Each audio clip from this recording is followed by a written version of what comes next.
Exercise को continue करते हैं गाइज, और आज इस लेक्चर के अंदर हम लगाएंगे क्लास 10 मैथमेटिक्स की न्यू एनसीईआरटी का chapter number 11 areas related to circles की एक्सरसाइज 11.1 का क्वेश्चन नंबर 9। और देखिए इस क्वेश्चन के अंदर हमें क्या गिवन है और फाइंड क्या करना है। इसके अंदर दो पार्ट अपने को फाइंड करना है।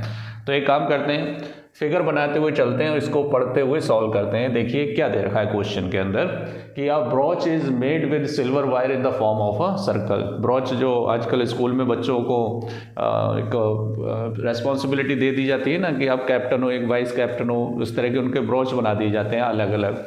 तो देखिए ब्रॉच किस शेप का है, ब्रॉच आपका है सर्कुलर शेप में है, तो ये सर्कल बना देंगे आप, है ना। A brooch is made with silver wire in the form of a circle with diameter 35 mm। तो डायमीटर लिख लेते हैं भाई, डायमीटर कितना है 35 mm।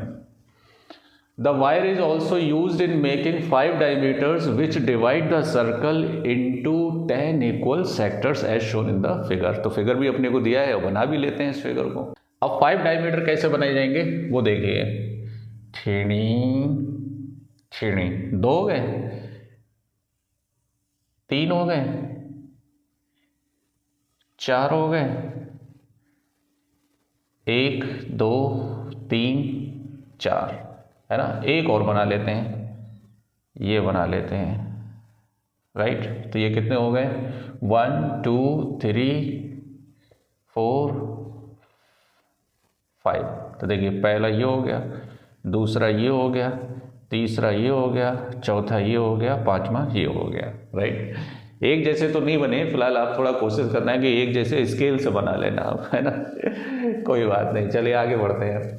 अब इसका डायमीटर अपने को दे रखा है, ये 10 इक्वल पार्ट्स में क्या कर दिए गए, डिवाइड कर दिए गए। तो 1 2 3 4 5 6 7 8 9 10 इक्वल पार्ट्स में इसे डिवाइड कर दिया गया है। तो फर्स्ट पार्ट में क्या फाइंड करना है, the total length of the silver wire required. तो देखिए आंसर, देखिए आंसर में सबसे पहले हमें क्या फाइंड करना है, टीनी टीनी, total length of silver wire, silver wire required, silver wire required, ये अपने को बताना है। अब बताइए इसके अंदर जो सिल्वर वायर यूज हुआ है वो कहाँ का यूज हुआ है। एक तो आपको ये सर्कल का सरकमफ्रेंस बनाने में यूज हुआ है, और वायर यूज हुआ है ये 5 डायमीटर बनाने में यूज हुआ है। तो इन सब की हम लेंथ निकाल लेंगे, आंसर आ जाएगा। तो सबसे पहले हम क्या निकालेंगे, wire used as circumference, as circumference of circle, है ना। क्या होता है सरकमफ्रेंस, 2πr, यही तो होता है। अब इसमें एक काम करिए, पाई और 2r को एक साथ लिख लीजिए, तो ये हो गया पाई। 2r क्या होता है, डायमीटर होता है। तो आपको यहाँ से रेडियस वगैरह निकालने की ज़रूरत नहीं है। रेडियस का डबल क्या होता है, डायमीटर होता है।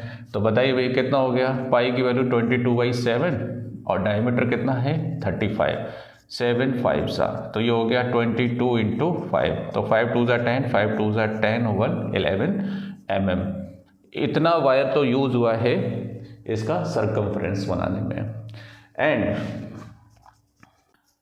Wire used in 5 diameters, in 5 diameters equal to 5 into, एक डायमीटर की लेंथ कितनी है 35, मल्टीप्लाई कर दीजिए तो कितना आएगा, 5 5 25, 2 कैरी, 5 3 15 1 17 से मिलीमीटर, सेंटीमीटर नहीं, किसमें ये मिलीमीटर में। इन दोनों को ऐड कर देंगे, आंसर आ जाएगा। तो क्या लिखेंगे, therefore total wire used, total wire used to make a brooch, right, equal to कितना आएगा 110 प्लस 175, तो ये हो जाएगा 582 mm, 285 mm। ये इसका फर्स्ट पार्ट आ गया, राइट। इसे नोट कर लीजिए, फिर सेकंड पार्ट सॉल्व करते हैं। सेकंड पार्ट के अंदर हमें क्या फाइंड करना है,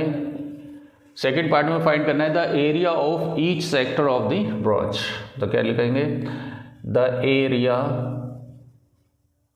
of each sector of the brooch, right. तो किसी का भी, क्योंकि ये इक्वल सेक्टर्स हैं, तो किसी भी एक सेक्टर का आप एरिया बता दीजिए, और सेक्टर के एरिया के लिए अपने को क्या चाहिए, रेडियस चाहिए और सेक्टर का एंगल चाहिए। अब क्योंकि ये पूरा एंगल कितना होगा 360, अब उसको 10 इक्वल पार्ट्स में डिवाइड किया गया है, तो ईच एंगल कितना हो जाएगा 360 को आप 10 से डिवाइड कर दीजिए। तो क्या लिखेंगे, angle of each sector equal to 360 upon 10, ये कैंसिल हो जाएगा तो कितना हो जाएगा 36 degree. So therefore area of each sector equal to कितना, theta upon 360 into pi r square, right.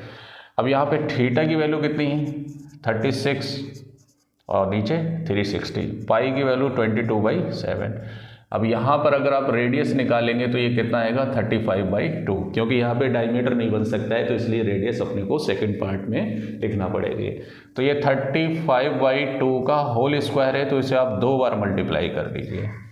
इसे आप सॉल्व कर लीजिए, 36 10 जा 360 और 7 5 जा 35, 5 2 जा 10, 2 1 1 जा राइट 11, 2 11 जा 22, तो ये कितना आ गया 11 इंटू 35 अपॉन 2 2 जा 4। इसका मल्टीप्लाई करेंगे 11 5 जा 55, 11 3 जा 33 और 5 कितना हो गया 38/4 मिलीमीटर स्क्वायर। ये इसका एरिया आ गया सेक्टर का जो ब्रोच के अंदर बन रहा है। तो देखिए कितना सिंपल तरीके से, आपको कुछ नहीं करना है, ये 2 फार्मूलाज अपने को याद रखना है, एरिया ऑफ सेक्टर और length of an arc of the sector. तो अगर आपको ये वीडियो पसंद आया हो तो चैनल को सब्सक्राइब करें, वीडियो को लाइक करें। मिलते हैं नेक्स्ट वीडियो में नेक्स्ट क्वेश्चन के साथ। Thank you.